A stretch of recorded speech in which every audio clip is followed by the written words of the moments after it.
Well, thank you all very, very much. I tell you, nothing makes you prouder than watching your nephew up on stage and all the work that Justin and the crew put into this. I will tell you, I'm incredibly honored to receive this award tonight. And so again, thank you all so very, very much. You know, Georgianne and I have been back in Austin now for about a year. And when we were getting ready to retire, we had moved around about 18 times in our career, and frankly, we didn't have a home. And this was where Georgianne and I had met, and it seemed just natural to come back to Texas and back to Austin, and I can tell you it is absolutely the best decision we have ever made. So for all of you that have embraced us, thank you so very, very much. You know, as we approach Christmas, my family at some point in time, we will sit down and we will watch my favorite movie, It's a Wonderful Life, starring Jimmy Stewart. And in a way, the movie speaks to the power of scouting that might not be obvious to the casual observer. So those of you that have seen it 100 times like I have, Stewart plays a man named George Bailey who grows up in a small town called Bedford Falls. Never really tells you where Bedford Falls is. The movie's set around the 1940s. His whole life, George Bailey wants to get out of Bedford Falls and see the world. He wants to do something really great with his life. But as time goes on, one thing leads to another, and George is never able to get out of the small town. About halfway through the movie, George falls on hard times, and he decides he's going to end his life. He goes to a nearby bridge and is preparing to jump off when God sends him an angel named Clarence. Now, Clarence is new to being an angel, and in order to get his wings, he has to convince George Bailey not to jump off the bridge. He must convince George Bailey that his life has been worthwhile. So Clarence decides to show George what life in Bedford Falls would have been like had he, George Bailey, never been born. Now, there's a great scene in the movie that sometimes goes unnoticed, but it is my favorite scene of all. Clarence takes George to the Bedford Falls graveyard, and there is the headstone of George Bailey's younger brother, Harry. Harry had fallen through the ice when they were young, but George had courageously crawled out on the lake and saved Harry. George looks at the headstone and sees that Harry died when he was just 3 years old. George looks at Clarence, the angel, and tells him, well, that can't be right. Harry not only lived past 3, but during World War II, Harry Bailey saved an entire ship from being sunk by a Japanese kamikaze pilot. But Clarence reminds George that because George was never born, he wasn't there to save his younger brother. And then comes the best line in the movie. Clarence says, and because you didn't save Harry, Harry wasn't there to save those 500 men on that ship. And at that point in time, you realize that the act of one man saved not only his brother's life, but the lives of the 500 men on the ship and their children and their children's children, and so on. And if you think it's just a movie, let me tell you that I saw it play out time and again in Iraq or Afghanistan, where a young Army captain or a young Marine non-commissioned officer would do something courageous or make a tactical decision that would affect the lives of everybody in the squad, and therefore the lives of their children and their grandchildren.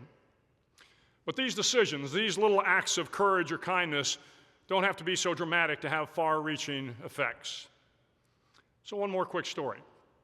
When I was a senior at Roosevelt High School, I was trying to break the school record in the mile.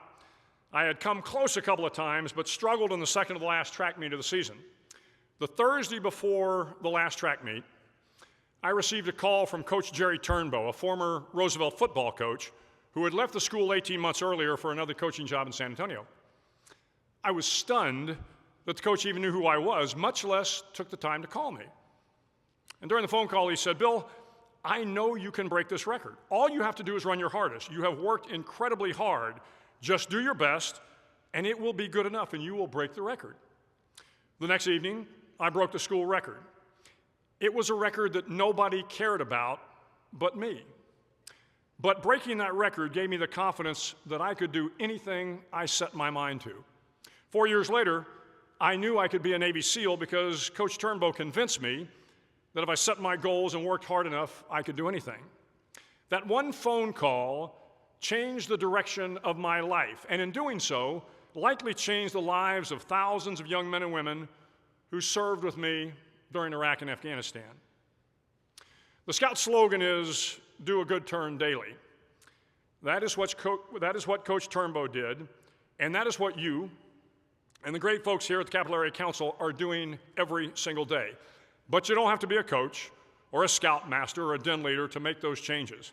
I was very, very fortunate in my life to have hundreds of George Baileys. From the very beginning, I had the great good fortune of growing up under the same roof as my two heroes, my mom and my dad. From my father, I inherited a love of adventure, the outdoors, and physical challenges. My dad grew up playing poker on Mississippi riverboats. He played briefly in the National Football League before serving as a fighter pilot during World War II. 10 years after that, I came along, and while I never made it past Weeblo, my father and I, we loved to hunt, fish, and camp together. My other hero, of course, was my mother, an English teacher who, among other things, instilled in me a love of poetry. Now, I didn't tell my SEAL brethren that I loved poetry. It just really never seemed quite right. But Mom also taught me the importance of education, of reading and writing, and even more importantly, both my parents taught me, through their example, the value and nobility of living a life of service. That's a lesson that was reinforced by all the teachers I had, from elementary school all the way up through UT. My mother used to quote Henry Adams, who said, "Teachers affect eternity." Teachers affect eternity. And it's true, because their influence goes on and on. It never stops. Every life they affect impacts all the lives that follow. I'm living proof, because I can vividly recall not just the lessons, but also the kind words and the gestures of teachers I had half a century ago. I owe a debt to all of my teachers, and that certainly includes all my ROTC instructors at UT, who began the process of taking a skinny teenage kid from San Antonio and turning him into a leader of grown men and women. It dawned on me relatively late in life that along with the Scouts, the military is one of the only institutions that explicitly teaches the values necessary to be successful in life. Like the little acts of courage that change generations, instilling strong values in young men and women will be equally transformative in their lives and the lives of others.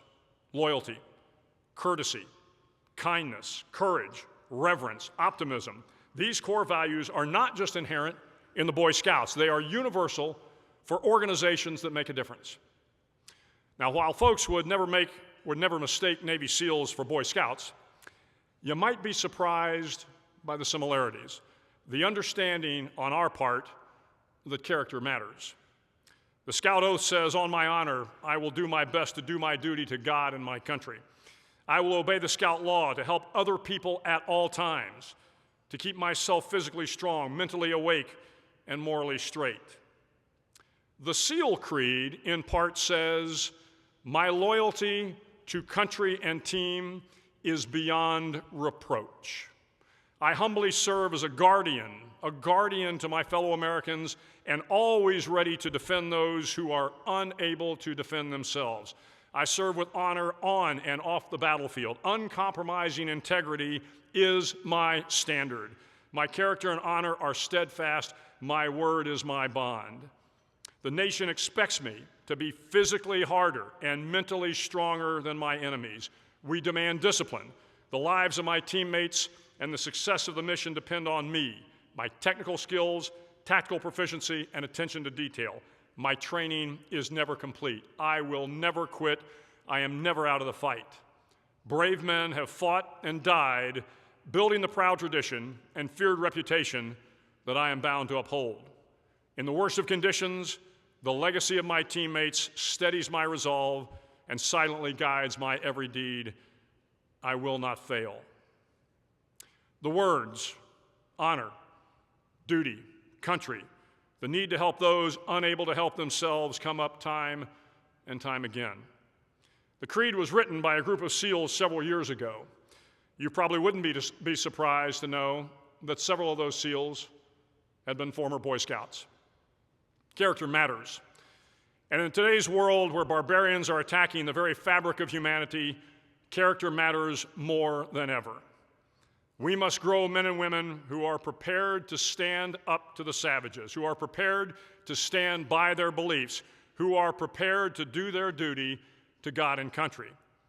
We must not be afraid to defend our values, and yet, at the same time, we must not become so fearful, so weak-kneed, so self-protective that we lose our compassion and forget what Lady Liberty offered to the world, a place for your tired, your poor, your huddled masses yearning to be free. She said, "Send me these homeless tempests, send the tempest tossed to me."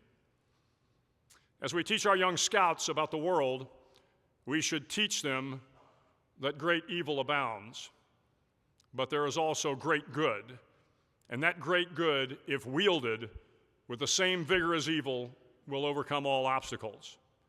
So the challenge before you is to build men and women of great character, strong, resilient, with uncompromising integrity, and an equal amount of compassion and love for their fellow man. It is a tall order, but this is Texas. One final story. After I broke the mile record in high school, I never thought about Coach Turnbow for another 15 years.